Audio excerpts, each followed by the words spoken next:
আমি স্কুলত কি সেলফি মাৰিবলৈ যাম নেকি? স্কুল বিল্ডিং ধুনীয়া হ'লে ল'ৰা ছোৱালী ধুনীয়া হ'ব নেকি? নে ভাল শিক্ষক দিলে স্কুল ভাল হ'ব? যে মোৰ কথা প্ৰত্যেকখন সভাত কৈছে যে বিজেপিৰ যিটো শ্লোগান আছিলে ঘৰ ঘৰ মে নল, এতিয়া ঘৰ ঘৰ মে নল হৈ গ'ল, কিন্তু কাৰো ঘৰত জল নাই, জলবিহীন নল চলি আছে। এইটো বগাহাতীত পৰিণত হৈছে জেম। সেইটো ৰাইজৰ অভিযোগ। আমি যেতিয়া কথাবিলাক সংবাদ মাধ্যমত কওঁ তেতিয়া বিজেপিয়ে কয় কংগ্ৰেছেতো ক'বই, সেইকাৰণে মই ৰাইজক ক'বলৈ দিছোঁ। এতিয়া সেইদিনা দুলীয়াজনত মই ৰেকৰ্ডিং কৰি আনিছোঁ। দুলীয়াজনত এজন ব্যক্তিয়ে কৈছে যে মই নেপাললৈ গৈছোঁ চকুত চিকিৎসা কৰিবৰ কাৰণে, আৰু মই এইকাৰণেই গৈছোঁ যে আমাৰ অঞ্চলৰ হাজাৰজন মানুহ নেপালত গৈ চকুত চিকিৎসা কৰি ভাল পাই আহিছে। দুলীয়াজনৰ মানুহজন নেপাললৈ যাওঁতে তিনিচুকীয়া মেডিকেল কলেজ পাৰ হৈ গৈছে, ডিব্ৰুগড় মেডিকেল কলেজ পাৰ হৈ গৈছে, Sivasagar medical college, Jorhat medical college পাৰ হৈ মানুহ নেপাললৈ চকু চিকিৎসাৰ কাৰণে যদি যাব লাগে, তেতিয়াহ'লে মুখ্যমন্ত্ৰীয়েতো স্বাস্থ্য বিভাগৰ দায়িত্বত আছে। বাকী সৰু সৰু হস্পিটেলৰ কথা মই নকওঁ। আৰু কি কৈছে যে কম খৰচত নেপালত গৈ মই মোৰ চকুকেইটা ভালকৈ আনিছোঁ। এতিয়া অসমৰ স্বাস্থ্য খণ্ডৰ অৱস্থাটো কি?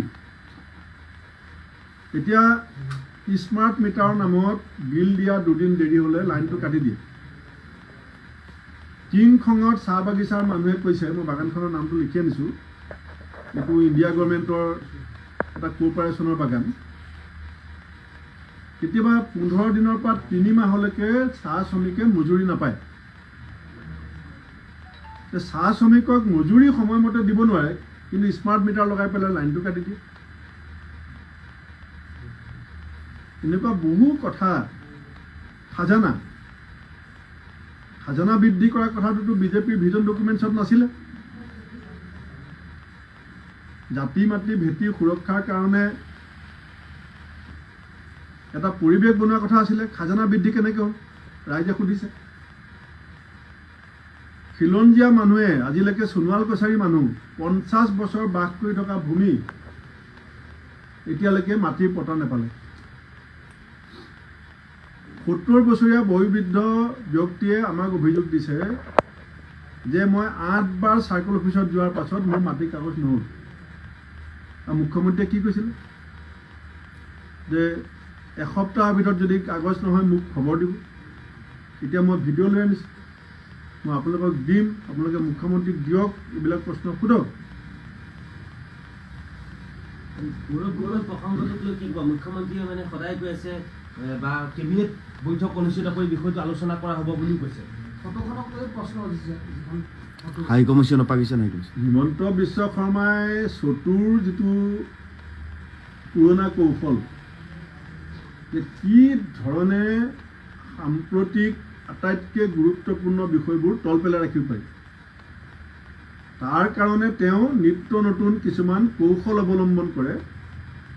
আৰু অসমৰ সংবাদ মাধ্যমকো ৰাতিপুৱাই তেওঁ এটা হোমৱৰ্ক দিয়ে যে আজিৰ দিনটো আপোনালোকে এইটো নিউজত লাগি থাকক। আপোনালোকক বাধ্য কৰে যে আপোনালোকে আজি কংগ্ৰেছক লগ পালে এইটো প্ৰশ্ন সুধিব। মই হিমন্ত বিশ্ব শৰ্মা ডাঙৰীয়াক আহ্বান জনাইছোঁ যে আপুনি এদিন মুকলি মঞ্চত মুকলি এটা বিতৰ্ক সৃষ্টি কৰক যে আপোনাৰ কেবিনেটত 16 তাৰিখে কি পাতিব, আমি সেইটোলৈ চিন্তিত নহয়। লখিমপুৰ কেবিনেটত যে আপুনি বিপ্লৱ শৰ্মা ডাঙৰীয়াৰ প্ৰতিবেদনৰ 57টা ৰিকমেণ্ডেশ্যন যে কেন্দ্ৰলৈ ফৰৱাৰ্ড কৰিছিলে, সেইকেইটা কি হ'ল?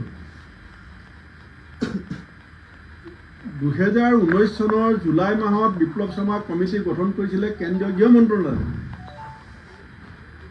2020 চনৰ ফেব্ৰুৱাৰী মাহত বিপ্লৱ শৰ্মা ডাঙৰীয়াই ৰিপৰ্ট ছাবমিট কৰিবলৈ নাপায় অসমৰ তদন্তীয় মুখ্যমন্ত্ৰীক ছাবমিট কৰিলে। এতিয়া এই ফেব্ৰুৱাৰী মাহত বিপ্লৱ শৰ্মা ডাঙৰীয়াই ৰিপৰ্ট ছাবমিট কৰা 4 বছৰ হ'ব।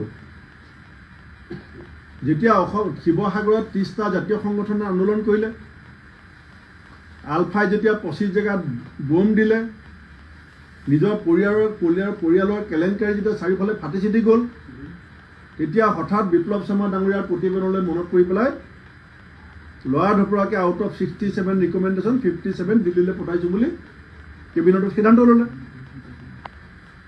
এতিয়া কি হ'ল সেইকেইটা 57? তেওঁ নিজে এদিন আলফাত আছিলে, তেওঁ নিজে এদিন আছুত আছিলে।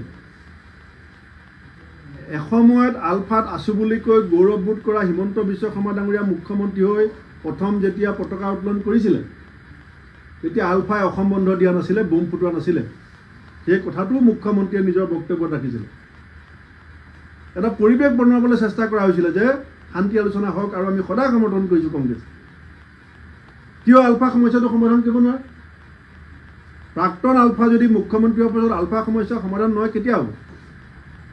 সদৌ অসম ছাত্ৰ সন্থাত আছিলে,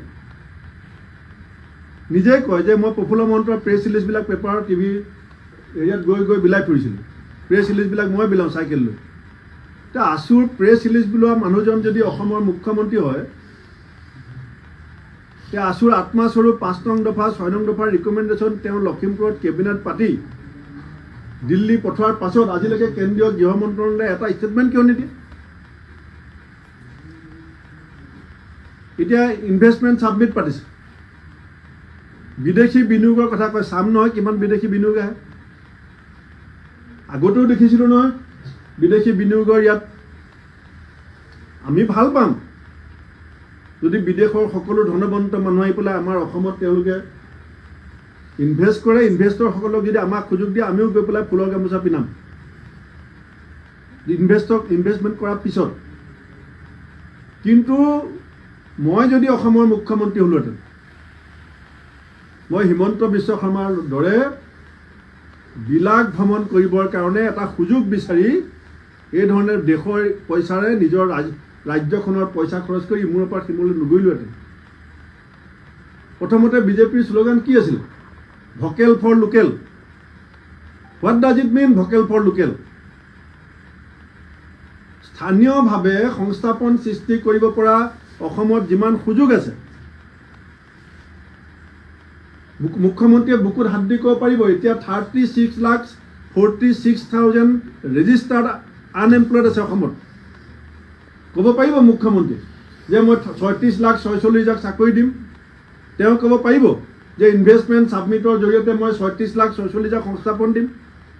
কিন্তু মই ক'ব পাৰোঁ যে অসমত থলুৱাভাৱে যদি আমি চেৰিকালচাৰ হওক, হৰ্টিকালচাৰ হওক, এগ্ৰিকালচাৰ হওক, ফিচাৰী হওক, ভেটেনেৰী হওক, আমি এই গোটেই বিষয়বিলাকত যদি গুৰুত্ব দিলোহেঁতেন, আজি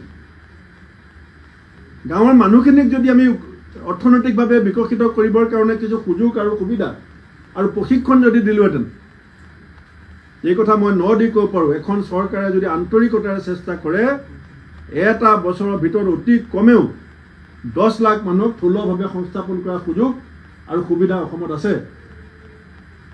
সেইবিলাক কথাত কেতিয়াবা চৰকাৰখনে গুৰুত্ব দিছেনে? নহয়, হেণ্ডলুম টেক্সটাইলৰ কথা কওক আপুনি। আমাৰ অসমত ফিছ ফেড আছিলে, চৰকাৰে কিমান গুৰুত্ব দিছে? আৰ্ট ফেড আছিলে, চৰকাৰে কিমান গুৰুত্ব দিছে? চেৰিকালচাৰত কিমান মাটি গাঁৱে গাঁৱে পৰি আছে।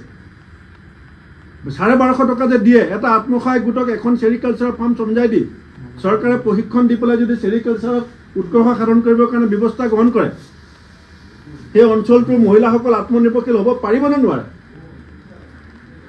ইনভেষ্টমেণ্ট ছাবমিটৰ কথা কৈ পেলাই কাৰোবাক বিহু নচুৱাব, কাৰোবাক কিবা কৰিব, এইবিলাক কৰক। কিন্তু সংস্থাপনৰ সুযোগ কিমান আছে আৰু সংস্থাপন কিমান হ'ল? 24 লাখ নিবনুৱা থাকোঁতে হিমন্ত বিশ্ব শৰ্মা ডাঙৰীয়াই যিটো প্ৰশ্ন কংগ্ৰেছ দলক কৰিছিলে, আজি আপোনাৰ কাৰ্যকালত আপোনালোকে কি কৈছিলে? যে অসম নিয়োগ সৃষ্টিকাৰী 1 নম্বৰ ৰাজ্য হ'ব। নিয়োগ সৃষ্টিকাৰী 1 নম্বৰ ৰাজ্য হ'ব বুলি কোৱাৰ পিছত বিজেপিয়ে দায়িত্ব লওঁতে যিখন ৰাজ্যত 24 লাখ নিবনুৱা আছিলে, এতিয়া 12.5 লাখ নিবনুৱা বাঢ়ি গ'ল। সেই কথাবিলাক ঢাকিবৰ কাৰণে কাৰোবাৰ ঘৈণীয়েকৰ পিছত লাগি থাকে। আগতে মোৰ ঘৈণীৰ বিৰুদ্ধে লাগিলে, তাৰপিছত দেখিলে ভূপেন বৰাটো বিচলিত নহয়, ভূপেন বৰাটো হতাশ নহয়। এতিয়া যিকেইজন মানুহে সন্মুখৰ পৰা কংগ্ৰেছ দলটোক নেতৃত্ব দিবৰ কাৰণে চেষ্টা কৰিছে, তেওঁ এজন এজনকৈ লক্ষ্য কৰি লৈছে। কৰি থাকক লক্ষ্য, কিন্তু জাতিটোৰ কাৰণে কি কৰিলে? কালি কি কৈছে? কুকুৰাজাৰলৈ মই এছেম্বলিখন লৈ যাম, অসমত সমন্বয় এটা বাৰ্তা মই মুখ্যমন্ত্ৰী হিচাপে প্ৰতিষ্ঠা কৰিলোঁ। কোকৰাঝাৰলৈ এছেম্বলি লৈ গৈ আছে। যোৱাবাৰ বাজেটত 50 কোটি টকা কমি আহিলে এবাৰ কোকৰাঝাৰ। চেণ্ট্ৰেল গভৰ্ণমেণ্টৰ এই হৈ যোৱা বাজেট অধিৱেশনত কোকৰাঝাৰক যোৱাবাৰতকৈ 50 কোটি টকা কমাই দিলে। উন্নয়ন লাগে নে আপোনাৰ ভাষণ লাগে? কাক মিছা কথা ক'বলৈ আহিছে? তাত তুলিৰাম ৰঙাঙে কমিশ্যনটো ভালকৈ দিয়ে, দেৱলাল গাৰ্লুচাই কমিশ্যনৰ কয়লা পইচা সমানে দিয়ে, BTRত প্ৰমোদ বৰুৱাই ইমান পাত্তা নিদিয়ে, গতিকে পইচা কমাই দিলে। সেইটোৱে নহয় জানো অৰ্থটো? নে এছেম্বলি পাতি দিলে হ'ল, পইচা কমাই দিলে হ'ল? ৰাজ্যখনৰ প্ৰকৃত যিখিনি মৌলিক সমস্যা, সেই সমস্যা সমাধানত মুখ্যমন্ত্ৰীৰ কোনো গুৰুত্ব নাই। তেওঁ চলাহী কথাৰে চল চাতুৰিৰে সময়খিনি পাৰ কৰি পেলাই গোটেই ৰাজ্যখনৰ শাসন ব্যৱস্থাটোক তেওঁ কুলসিত কৰিবলৈ চেষ্টা কৰি আছে। সেইকাৰণে মই মুখ্যমন্ত্ৰীক আহ্বান জনাম, আপোনাৰ গুৰিত সময় বেছি নাই, সময় বেছি আপোনাৰ গুৰিত নাই। মই কাউণ্টডাউন ক্লক ইতিমধ্যে 10 মিনিট ইয়াত লগাম, 10 মিনিট লগাম আৰু 10 মিনিটলৈকে সেই ঘড়ী ঘূৰিব। আপোনাৰ গুৰিত 365 দিন সম্পূৰ্ণকৈ নাই। আপুনি যদি পাৰে এই 36,46,000 নিবনুৱা সংস্থাপনৰ বিষয়ত গুৰুত্ব দিয়ক। আপুনি যদি শক্তি আছে, এতিয়া আছুসতী ত্ৰিপাক্ষিক বৈঠকত বহিব, কিন্তু কেতিয়া কেতিয়া বহে? তেওঁ আন্তৰিকতা কিমান? আজি যদি এই যে ডিলিমিটেশ্যন কৰিলে, সেই কথাটো যে বাৰে বাৰে কৈ থাকে, আপাৰ হাউচখন কিয় নকৰে? দেউৰীসকলক, চুতীয়াসকলক, মৰাণ, মটক, ৰাভা, ঠেঙাল কছাৰী, সোণোৱাল কছাৰী, এওঁলোকক এটা ৰাজনৈতিক সুযোগ দিবৰ কাৰণে এখন আপাৰ হাউচ কিয় কৰিব নোৱাৰে? সেইটো কাম কৰিলে মুখ্যমন্ত্ৰীৰ নাম নাথাকিব নেকি? সেই সুযোগ কিয় নলয় আপুনি? ইনাৰ লাইন পাৰ্মিটৰ কথা আছিলে বিপ্লৱ শৰ্মাৰ প্ৰতিবেদনত। What is your stand regarding inner line permit? Inner line পাৰ্মিটৰ সম্পৰ্কত আপোনাৰ মতামত কি? আপুনি কিয় নামাতে? লাটিটোলা, কৰিমগঞ্জ জিলাৰ লাটিটোলা ডুমাবাৰী 4 কিলোমিটাৰ এতিয়া সীমান্ত আজি উন্মুক্ত হৈ আছে। আপুনি এছেম্বলিত কৈছিলে যে মই বাংলাদেশ ভাৰত সীমা চিল কৰি দিম। বিধানসভাত যিজন মানুহে এই কথা কৈছিল, লাটিটোলা ডুমাবাৰী আজি উন্মুক্ত কিয় হৈ আছে?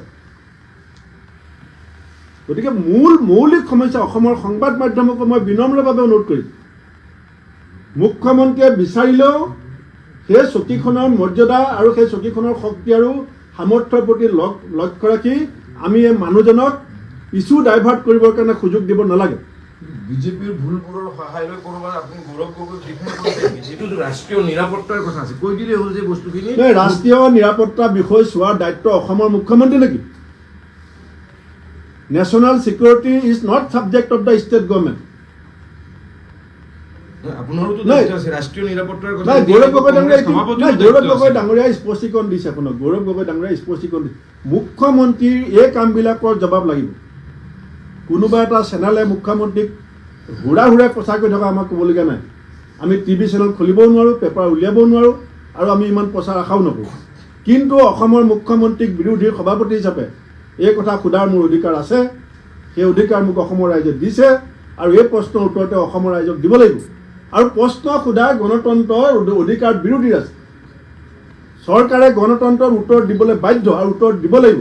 আৰু যদি উত্তৰ নিদিয়ে, ৰাস্তাই পদূলিয়ে মুখ্যমন্ত্ৰী যেতিয়া টুৰ প্ৰগ্ৰেমত যাব, তাতো ধৰি প্ৰশ্ন সোধাই দিম মানুহক দিম। কিন্তু আপোনালোকৰ সাংসদো অধিক দায়িত্বশীল হোৱাটো প্ৰয়োজন বুলি নাভাবেনে? যে এইটো সময়ে ক'ব, আপুনি ইমান চিন্তা নকৰিব। এই ৰাজীৱ ভৱনৰ পৰাই এনেকুৱা এটা খবৰ ওলাই, মাজে মাজে 2 মাহ 3 মাহ 4 মাহ এনেকে সভাপতি সলনি হ'ব। এতিয়া বহুতে ক'ব বিচাৰিছে আপোনাৰ আজি সংবাদ মেলখনেই লাষ্ট সংবাদ মেল হ'ব বুলিও বহুতে ক'ব বিচাৰে। বিজেপি কোনোবাইতো বাইতে দি দিছে যে এইখনেই লাষ্ট সংবাদ মেল। 3 মাহৰ কাৰণে দলৰ PCCৰ সদস্যৰ দ্বাৰা চহী কৰি ৰাহুল গান্ধী কিহৰ কাৰণে প্ৰচেষ্টা চলাই আছে সভাপতি পদ তেনেকুৱা কথা ওলাইছে। মই এনে কোনে আপুনি মই আজিলৈকে কাৰো চহী লোৱা নাই। চাওক, মই এজন সভাপতি অসমৰ ৰাজনীতি কেতিয়া কয়, কোনো দিন সভাপতি বিচাৰি দিল্লী যোৱা নাছিল। কোনেও ক'ব নোৱাৰে। অসমত যিকোনো এজন কংগ্ৰেছ কৰ্মীয়ে কওক যে মই ভূপেন বৰা সভাপতি পাতিবৰ কাৰণে এটা ফোন কৰিছিলোঁ বা চহী কৰিছিলোঁ। মই নাই।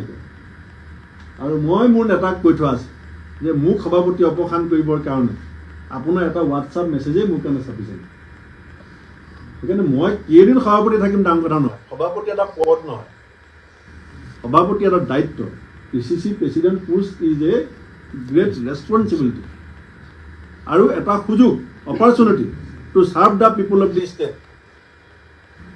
মই সেইটোৱে হিমন্ত বিশ্ব শৰ্মা ডাঙৰীয়াক কৈছোঁ যে আপোনাৰ কাউণ্টডাউন আৰম্ভ হৈ গ'ল,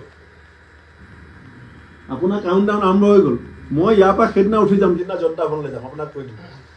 এই সলনি হ'ব বুলি কিয় ওলাই থাকে? মই সেইদিনা ইয়াৰ পৰা যাম যিদিনা জনতা ভৱনলৈ যাম। হ'ব, ধন্যবাদ।